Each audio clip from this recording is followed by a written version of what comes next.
ಇದರ ವಿಶೇಷವಾಗಿ ಬಹಿರಂಗ ಅಧಿವೇಶನ ಇದೇ ಬರುವ ತಾರೀಕು 12/4/2026 ಭಾನುವಾರ ಮಂಗಳೂರಿನ ಪುರಭವನದಲ್ಲಿ ಬೆಳಿಗ್ಗೆ 9 ಗಂಟೆಗೆ ನಡೆಯಲಿದೆ. ಈ ಒಂದು ಬಹಿರಂಗ ಅಧಿವೇಶನದ ಎಲ್ಲ ವಿಚಾರಗಳನ್ನು ವಿಶೇಷವಾಗಿ ಪ್ರಶಸ್ತಿ ಪ್ರದಾನ ಸಮಾರಂಭ ನಡೆಯಲಿಕ್ಕಿದೆ. ಈ ಕಾರ್ಯಕ್ರಮದ ಬಗ್ಗೆ ನಮ್ಮ ಬಂಟರ ಯಾನೆ ನಾಡವರ ಮಾತೃ ಸಂಘದ ಅಧ್ಯಕ್ಷರು ಗೌರವಾನ್ವಿತರು ಆದಂಥ ಸನ್ಮಾನ್ಯ ಅಜಿತ್ ಕುಮಾರ್ ರೈ ಮಾಲಾಡಿಯವರು ಈ ಒಂದು ಪತ್ರಿಕಾಗೋಷ್ಠಿಯನ್ನು ನಡೆಸಿಕೊಡಲಿದ್ದಾರೆ. ಅವರಿಗೆ ಸ್ವಾಗತವನ್ನು ಬಯಸ್ತಾ ಇದ್ದೇನೆ. ಅದೇ ರೀತಿ ನಮ್ಮ ಬಂಟರ ಯಾನೆ ನಾಡವರ ಮಾತೃ ಸಂಘದ ಪ್ರಧಾನ ಕಾರ್ಯದರ್ಶಿಗಳಾದಂಥ KM ಶೆಟ್ಟಿ ಅವರಿದ್ದಾರೆ. ಅವರನ್ನು ಅತ್ಯಂತ ಪ್ರೀತಿಪೂರ್ವಕವಾಗಿ ಸ್ವಾಗತಿಸ್ತಾ ಇದ್ದೇನೆ. ಅದೇ ರೀತಿ ನಮ್ಮ ಕೋಶಾಧಿಕಾರಿಗಳಾದಂಥ CA ರಾಮಮೋಹನ್ ಇದ್ದಾರೆ. ಅವರನ್ನು ನಾನು ಸ್ವಾಗತಿಸುತ್ತಾ ವಿಶೇಷವಾಗಿ ನಮ್ಮ ಈ ಬಹಿರಂಗ ಅಧಿವೇಶನದ ಬಗ್ಗೆ ಎಲ್ಲ ಈ ದಕ್ಷಿಣ ಕನ್ನಡ, ಉಡುಪಿ, ಕಾಸರಗೋಡನ್ನು ಒಳಗೊಂಡಂತೆ ಇಡೀ ಜಗತ್ತಿಗೆ ಈ ವಿಚಾರವನ್ನು ಪ್ರಚಾರಪಡಿಸುವ ನಿಟ್ಟಿನಲ್ಲಿ ಇಲ್ಲಿಗೆ ಈ ಪತ್ರಿಕಾಗೋಷ್ಠಿಯಲ್ಲಿ ಉಪಸ್ಥಿತರಿರುವಂಥ ಎಲ್ಲ ಮಾಧ್ಯಮ ಮಿತ್ರರು, ದೃಶ್ಯ ಮಾಧ್ಯಮದ ಮಿತ್ರರು ಹಾಗೂ ಎಲ್ಲ ಪತ್ರಕರ್ತ ಮಿತ್ರರು ಎಲ್ಲರಿಗೂ ವಿಶೇಷವಾಗಿ ಬಂಟರ ಯಾನೆ ನಾಡವರ ಮಾತೃ ಸಂಘದ ವತಿಯಿಂದ ವಿಶೇಷವಾದ ಸ್ವಾಗತವನ್ನು ಬಯಸುತ್ತೇನೆ. ನಾನು ಬಂಟರ ಯಾನೆ ನಾಡವರ ಮಾತೃ ಸಂಘದ ಉಪಾಧ್ಯಕ್ಷ ಕಾವು ಹೇಮನಾಥ್ ಶೆಟ್ಟಿ. ಧನ್ಯವಾದ.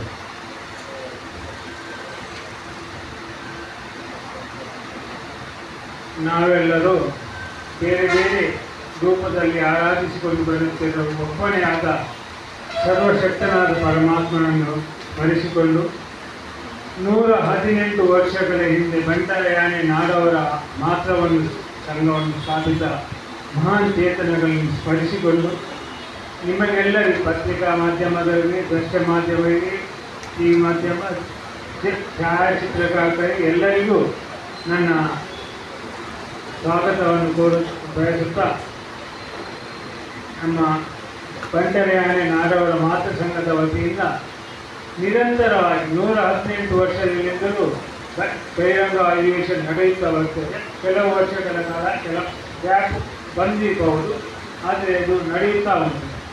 ಮುಖ್ಯವಾಗಿ ಈ ಶಾಲೆಯ ವಿಶೇಷತೆ ಏನೆಂದರೆ ನಮ್ಮ ಈ ಬಹಿರಂಗ ಅಧಿವೇಶನವು 12ನೇ ತಾರೀಕಿನಂದು ಟೌನ್ ಹಾಲ್ನಲ್ಲಿ ನಡೆಯಲಿರ್ತದೆ. 9:30 ಗಂಟೆಗೆ ಕಾರ್ಯಕ್ರಮ ಪ್ರಾರಂಭವಾಗುತ್ತದೆ. ಕರ್ನಾಟಕ ನ್ಯಾಯಾಲಯದ ಉಚ್ಚ ನ್ಯಾಯಮೂರ್ತಿಗಳಾದ ವಿಶ್ವದೀಕ್ಷಿತಿಯವರು ಹಾಗೂ ಉಚ್ಚ ನ್ಯಾಯಮೂರ್ತಿಯವರಾದ ರಾಜೇಶ್ ಅವರು ಅತಿಥಿಗಳಾಗಿರ್ತಾರೆ. ನಿಮ್ಮ ಕೈಯಲ್ಲಿ ಆಹ್ವಾನ ಪತ್ರಿಕೆ ಉಂಟು. ನಮ್ಮ ದೇಶದಲ್ಲಿ ಬಂಟ ಸಮುದಾಯದಲ್ಲಿ ವಿವಿಧ ಕ್ಷೇತ್ರದಲ್ಲಿ ಸಾಧನೆಗೈದ ಸಾಧಕರಿಗೆ ಸನ್ಮಾನ ಮಾಡುವಂಥ ಕಾರ್ಯಕ್ರಮ ಉಂಟು. ಅದರಲ್ಲೂ ಮುಖ್ಯವಾಗಿ ನಮ್ಮ ಸಚಿವರಾಗಿದ್ದ ಮಹಾನ್ ವ್ಯಕ್ತಿಯಾಗಿದ್ದ ಡಾಕ್ಟರ್ ನಾಗಪಾಲರ ಮಗ ಮೋಹನ್ ದೇಸಾಯಿ ಅವರು ಸ್ಥಾಪಿಸಿದ ದತ್ತಿ ನೀರಿನಿಂದ ಒಂದು 8 ಮಂದಿಗೆ ನಾವು ಚಿನ್ನದ ಪದಕವನ್ನು ಕೊಡುತ್ತಿದ್ದೇವೆ. ಅದೇ ರೀತಿ ಸಂಘದ ವತಿಯಿಂದಲೂ ಪದಕಗಳನ್ನು ಕೊಡುತ್ತಿದ್ದೇವೆ. ಹಾಗೂ ಕೊಡಿಯಾಳಗುತ್ತು ಭಾಸ್ಕರ್ ದೇವರ ವತಿಯಿಂದಲೂ ಕಲೆಯ ವಿಷಯದಲ್ಲಿ ನಾವು ಪದಕವನ್ನು ಸನ್ಮಾನವನ್ನು ಕೊಡುತ್ತಿದ್ದೇವೆ. ಈಗಾಗಲೇ ನಮ್ಮ 3 ಜಿಲ್ಲೆಗಳಲ್ಲದೆ ದೇಶದಾದ್ಯಂತ ನಮ್ಮ ಸಮಾಜ ಬಾಂಧವರಿಗೆ, ಸದಸ್ಯರಿಗೆ ಆಹ್ವಾನ ಪತ್ರಿಕೆಯನ್ನು ಕಳಿಸಿದ್ದೇವೆ. ಆದರೆ ಯಾವುದೋ ನಾವು ಎಷ್ಟು ಆಹ್ವಾನ ಪತ್ರಿಕೆಯನ್ನು ಕಳಿಸಿಕೊಟ್ಟು ಪ್ರಚಾರವಿಲ್ಲದೆ ಅದು ಯಾರಿಗೂ ತಲುಪುವುದಿಲ್ಲ. ಅಂದಿನಿಂದ ಇಂದಿನವರೆಗೂ ನಮ್ಮ ಟಿವಿ ಮಾಧ್ಯಮ ಆಗಲಿ, ಪತ್ರಿಕಾ ಮಾಧ್ಯಮ ಆಗಲಿ, ದೃಶ್ಯ ಮಾಧ್ಯಮ ಆಗಲಿ, ಪ್ರತಿಯೊಂದು ಮಾಧ್ಯಮದವರು ನಮಗೆ ಬೇಕಾದಷ್ಟು ಪ್ರಚಾರವನ್ನು ಕೊಟ್ಟು ನಮ್ಮ ಕಾರ್ಯಕ್ರಮದ ಯಶಸ್ಸಿಗೆ ಸಹಕಾರಿಯಾಗಿದ್ದೇನೆ.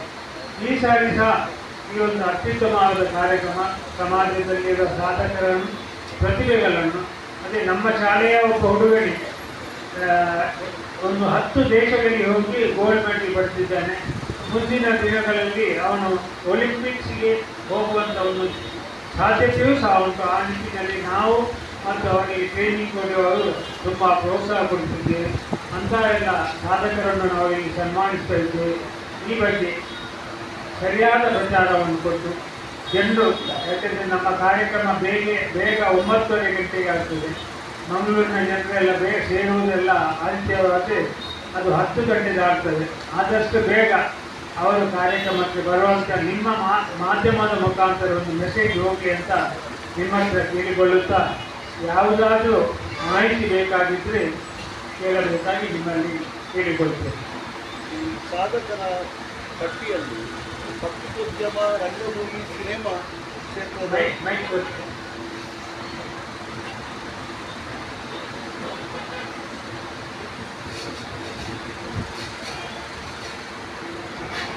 ಅಧ್ಯಕ್ಷರು. ಹಲೋ, ಕೇಳಿಲ್ಲ.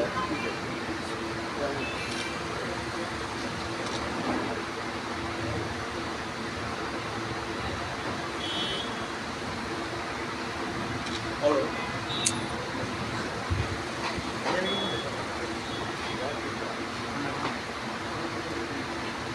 ಸಾಧಕರ ಪಟ್ಟಿಯಲ್ಲಿ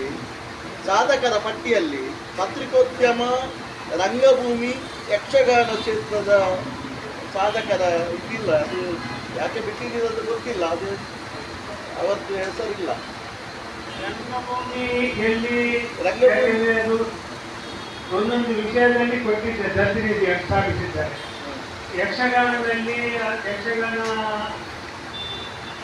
ನಮ್ಮ ಕಿಶನ್ ಹೆಗ್ಡೆ ಅವರು ಒಂದು 7 ಮೇಳಗಳನ್ನು ನಡೆಸ್ತಾ ಇದ್ದಾರೆ. ಅವರನ್ನು ಪರಿಗಣಿಸಿಕೊಂಡು ಅವರಿಗೆ ಯಕ್ಷಗಾನ ದೇವಿ ಪ್ರಸಾದ್ ಶೆಟ್ಟಿಯವರನ್ನು ಕೇಳಿಕೊಂಡಿದ್ದರು. ಆದರೆ ಅನಾರೋಗ್ಯದ ಕಾರಣ ನನಗೆ ಬರಲಿಕ್ಕೆ ಸಾಧ್ಯ ಇಲ್ಲ ಅಂತ ಹೇಳಿದರು. ಅದರಿಂದ ಇನ್ನೊಂದು ನಮ್ಮ ದೃಷ್ಟಿಗೆ ಕಾಣುವಂಥದ್ದು ಕಿಶನ್ ಹೆಗ್ಡೆ ಅವರು, ಅವರನ್ನು ಗುರುತಿಸಿದ್ದೇವೆ. ಮತ್ತು ಕಲಾಕ್ಷೇತ್ರದಲ್ಲಿ ನಾವು ನಾಟ್ಯ ಕ್ಷೇತ್ರದಲ್ಲಿ ವಿದೂಷಿ ನಮ್ಮ ಕುತ್ಕಾಡಿ ಶ್ಯಾಮ್ ಶೆಟ್ಟಿಯವರ ಮಗಳನ್ನು ಗುರುತಿಸಿದ್ದೇವೆ. ಹಾಗೆ ಒಂದೊಂದು ಕ್ಷೇತ್ರದಲ್ಲಿ ಆದಷ್ಟು ಮಟ್ಟಿಗೆ, ಯಾಕೆಂದರೆ ನಾವು 4 ತಿಂಗಳ ಹಿಂದೆ ಪೇಪರ್ ಪಬ್ಲಿಕೇಶನ್ ಕೊಟ್ಟಿದ್ದೆವು. ಮತ್ತು ದೇಶದ ರಾಜ್ಯ ಅಂತ ಅದು ಹೊರಗೆ ಇರುವ ಸಂಘಗಳಿಗೆ ಮೆಸೇಜ್ ಕಳಿಸಿದ್ದು, ಯಾರಾದರೂ ಅಗತ್ಯವಿದ್ದರೆ ನಮಗೆ ಮಾಹಿತಿ ಕೊಡಿ ಅಂತ.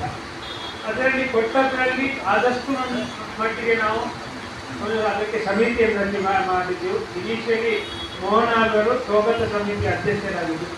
ಅನಾವಶ್ಯಕವಾಗಿ ಅವರಿಗೆ 12ನೇ ತಾರೀಕಿನಂದು ಕಾರ್ಕಳದಲ್ಲಿ ಜ್ಞಾನಸುಧಾ ಕಾರ್ಯಕ್ರಮದ ಶಾಲೆಯ ಕಾರ್ಯಕ್ರಮದಲ್ಲಿ ಪಾಲ್ಗೊಂಡು ಅವರ ಆ ಜವಾಬ್ದಾರಿಯಿಂದ ಹಿಂದೆ ಸರಿಯಿತು. ಇಲ್ಲದಿದ್ದರೆ ಎಲ್ಲ ಇವರನ್ನು ಆಯ್ಕೆ ಮಾಡುವ ಜವಾಬ್ದಾರಿ ಅವರಿಗೆ ಇತ್ತು. ಮತ್ತು ನಮ್ಮ ಸಮಿತಿ ಇತ್ತು. ಆ ಸಮಿತಿ ಆಯ್ಕೆ ಮಾಡಿದ ಜನರು ನಮ್ಮ ದೃಷ್ಟಿಗೆ ಎಲ್ಲರೂ ಅರ್ಹರಂತೆ ಕಂಡು ಬಂದಿದ್ದಾರೆ ಅಂತ ಜನರನ್ನು ಆಯ್ಕೆ ಮಾಡಿದ್ದೇವೆ. ಪುನಃ ಮುಂದಿನ ವರ್ಷ ಉಂಟು, ವರ್ಷವೂ ಜರಲಿಕ್ಕೆ ಉಂಟು. ಹಾಗಾಗಿ ಕೆಲವು ಕ್ಷೇತ್ರಗಳು ಬಿಟ್ಟು ಹೋಗಿರ್ಬೋದು. ಆದಷ್ಟು ಮಟ್ಟಿಗೆ ನಮ್ಮ ಸಾಂಪ್ರದಾಯಿಕವಾದ ದೈವಾರಾಧನೆ, ಕೃಷಿ, ಕಂಬಳ ಅಥವಾ ಯಕ್ಷಗಾನ ಈ ಕ್ಷೇತ್ರಗಳನ್ನು ನಾವು ಬಿಟ್ಟುಕೊಡಲಿಲ್ಲ.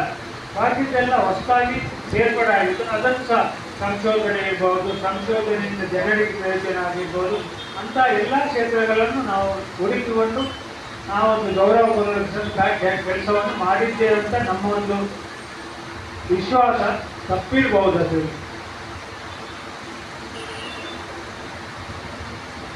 ಮಾಹಿತಿ ಬೇಕಾದರೂ ನೀಡಬೇಕಂತ,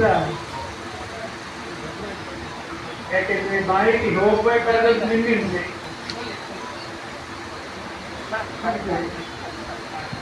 ಈ ಸಭಾಂಗಣ ನಿರ್ಮಾಣ ಇಲ್ಲರೂ ಹೊಸ